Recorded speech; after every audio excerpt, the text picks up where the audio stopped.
Hey, Olivia, thank you so much for hopping on today. No problem at all. It's really great to be here. Thanks for inviting me. So for people who are on here who don't actually know you, do you mind telling me a little bit about yourself? Yeah, of course. So I'm Olivia. I am a full-time traveler, I would say, digital nomad. Although currently in my dad's attic in London because of the coronavirus, and should be in Japan.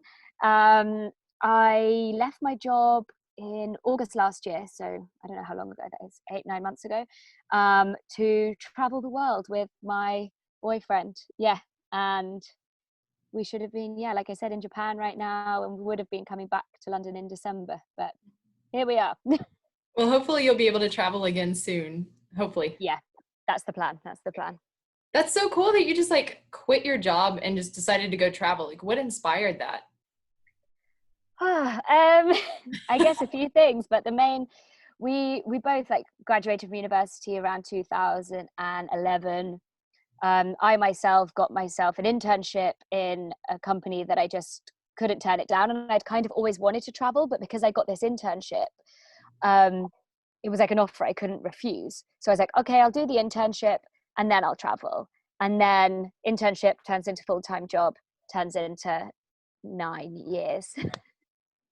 So, and then I actually moved jobs around about 1.5 years before we decided to go traveling, um, to a place I didn't love it. I didn't feel inspired anymore. I didn't feel motivated. I didn't want to work for somebody else anymore. That was the kind of realization I had. So we just figured, let's go away and reevaluate and travel like we'd always kind of wanted to. Aw. And you're part of a network marketing travel agency right now, right? That's right. Yeah. So I joined that around 4 months ago, purely based off the fact that we could earn money back on our own trips. So I didn't join for the network marketing piece. I joined just to like save a bit of money and pay ourselves back for some of our travels. So at what point did you kind of make that flip-flop to the business? Quite quickly, after around uh, yeah, a month, um, we quickly realized we could be making more out of the opportunity than we were. So first of all, we started selling travel to friends and family. That was obviously a very easy, like natural progression. Everyone's kind of willing to book trips with somebody that they know and to support somebody else's business. And then we sort of realized, like, everybody, like, there's so many people that are really successful in this company, um, from doing both the travel but also sharing the opportunity with other people and helping other people help others with travel. Yeah. um, we thought, like, why not get ourselves involved with that, because we felt like for us, especially as full-time travelers, that this was almost a gift that should be shared with the wider travel community. I love that. A gift. That gives me chills. That's how I feel. I mean, network marketing, I feel like often offers their services like kind of as a gift to others, um, with the personal connections that you make and things that you offer versus when you're in corporate America, it doesn't feel that personal. Yeah, 100%. Like, I always feel like with network marketing, you shouldn't really have to convince somebody to join, right? Because really what you're doing is giving somebody else something to make them successful. Mhm. So by sharing the opportunity with somebody else in the travel space, for as an example, not only I'm giving you the opportunity to make money back on your own trips or to generate an income from selling travel for other people, an income from something everybody already does anyway, but I'm also giving you the option to potentially work for yourself one day and give yourself like financial and time freedom, which for us, the ability to work anywhere, was the biggest is the biggest thing that we want. So network marketing often gets that kind of negative reputation. Mm, Have you run into that any with your travel business? yeah, I have, Oh. not that much, but it's either people just don't know about it, or Mm. maybe they've done another network marketing before and then they're familiar and then they feel okay, Mhm. or people are just like flat out, no, it's a pyramid scheme, I don't want to involve myself in something like that. So it's a shame that there's so much misconception about the industry, I think. And I think it hasn't always been helped, I guess, by, you do obviously get people that join network marketing as they think it's a numbers game and a get rich quick scheme. So then sometimes they just send out spammy messages, and I don't think that helps the industry. But there's so many like gurus out there that are trying to kind of raise the professionalism of the network marketing industry by offering amazing training and stuff that hopefully, you know, we all kind of grow together, become more skilled, and can get rid of any of those misconceptions. I always kind of think of it, and when I explain to somebody who comes up with the pyramid scheme objection to me, I always use the example of like my former corporate roles. So I worked like 9 years in the city of London in finance, and in one very large, actually US household name. And we would get rewarded for bringing people into the company. So if one of my friends is looking for a job and I say, hey, come for an interview at my job, and they were then successful, I would get a bonus of around £2,000, £3,000 for introducing them. I know. Now, unfortunately, I didn't have many friends that were successful. Otherwise, I would have just, no, I'm kidding. But yeah, so that's what's going on in the corporate world, right? And not only that, but when you work, especially if you work in a really big organization, you have your kind of CEO at the top, you have your CFO, your CRO, your CIO, and under them, loads of people in different departments.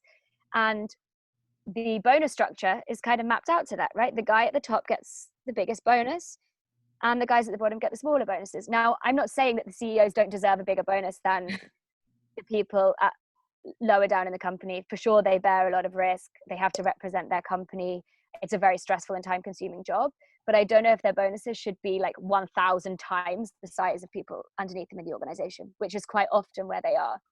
And the thing I think that's really cool with network marketing is it's all about what you put in. You really will get back what you put in. So for me, it's a true meritocracy that I don't think really exists in the corporate world.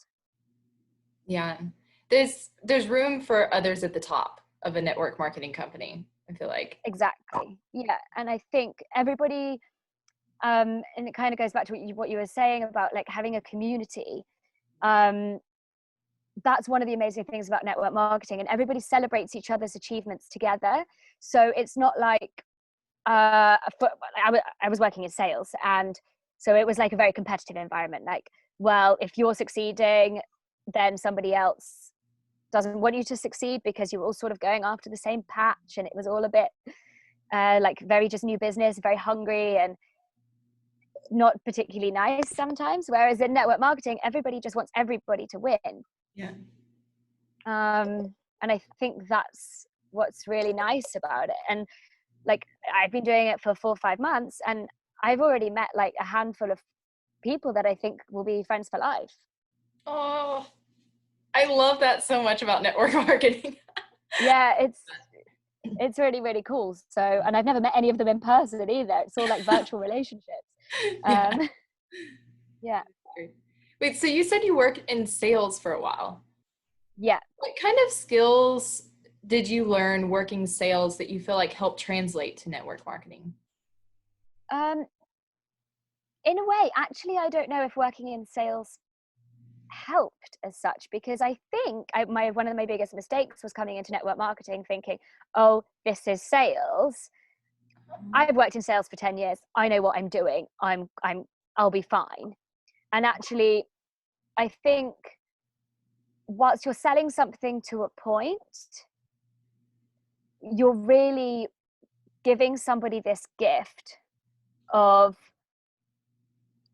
this is something that's amazing for me. I just want to share it with you so that you can make yourself a success out of this. So you shouldn't really need to sell people or oversell people. And I think if you do need to do that, then if you need to convince somebody too much, then they probably don't share your vision, in which case they're probably not somebody that's going to come in and grow their team and stick it out for a really long period. Because one of the problems with network marketing is that people don't stick it for the right amount of time.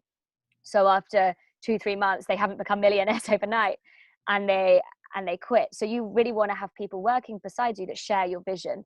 So I think you don't need to sell it as such. It should be around sharing the opportunity that you have, and if they identify with the product to think the product can benefit them, then they should be a good fit for your team. Wow, that was so well said. I love it. So you also mentioned like a lot of people are spammy then. So what are some things that you do to avoid being that spammy person as a network marketer? Yeah. It's interesting because I've been sent examples by people I've spoken to about my business opportunity. And you see people just send like a generic message or going straight in like, hey, I have an amazing opportunity. I want to share it with you. Let me send you my link or whatever it is, however you share more information about your business. And for me, network marketing is really about building friendships with people. And like I said, sharing that opportunity at a time that you know it's right to do that.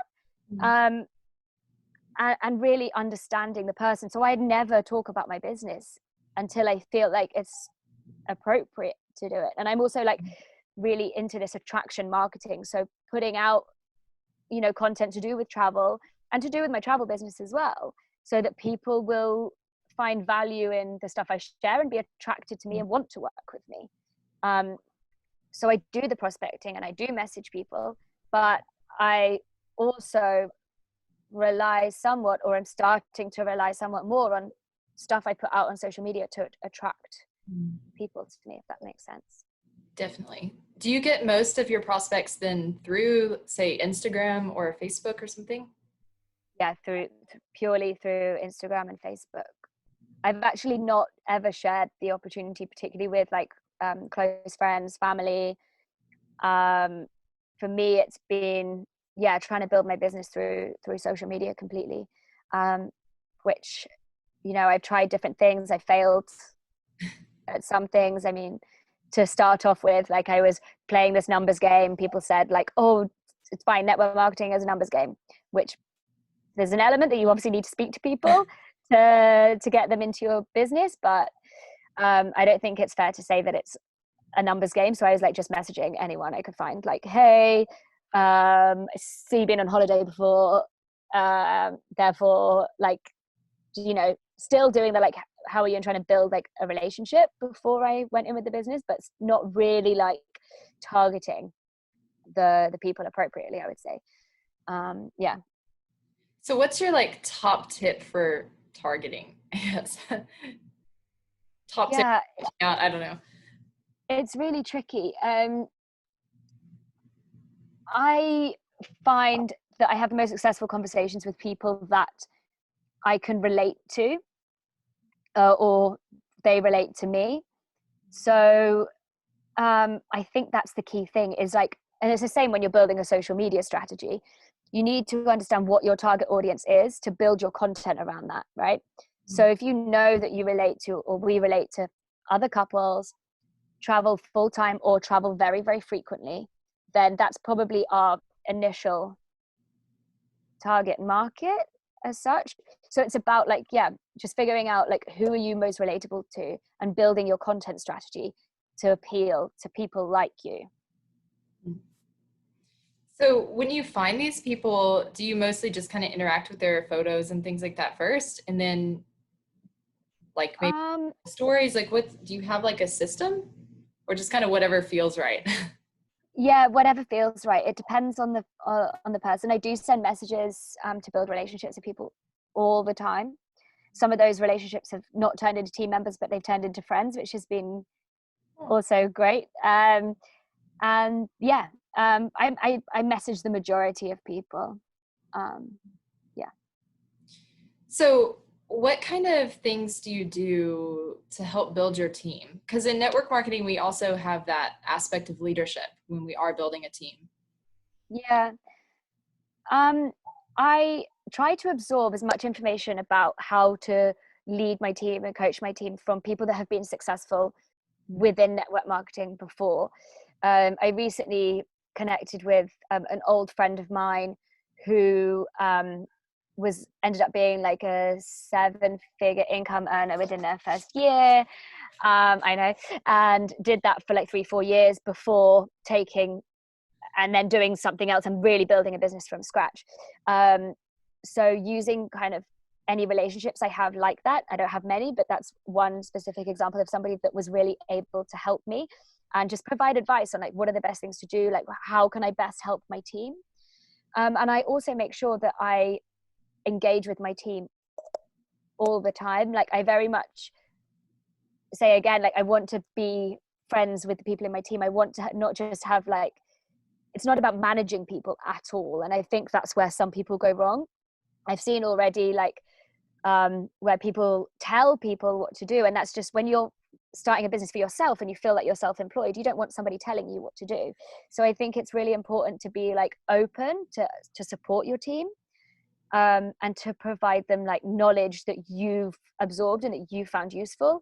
But for sure, like, at least for me, like, I don't think like being a hands-on manager in the style that you would be in a corporation necessarily works. I think that can turn people off a little bit. Yeah, that makes sense.